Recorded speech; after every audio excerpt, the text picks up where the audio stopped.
Hi, I'm Jay, and today I'm going to talk about second wind UV units. The way this system would work in a normal home is air would travel down here, go through the air cleaner into the furnace, get heated or cooled here, go back up into this ductwork here, and then get blown back into the home or business for that matter.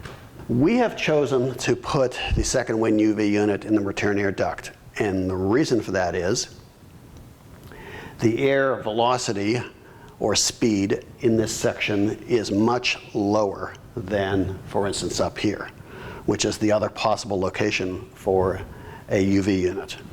But because the air is traveling at a lower speed over here, it is exposed to the light a lot longer, and that longer time gives us a higher kill rate for pathogens. And the other particular location that you can put this in happens to be right up here.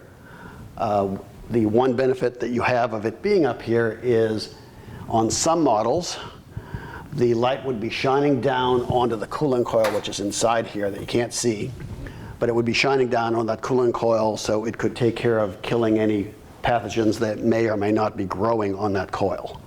So that's the benefit of it being up here for certain models.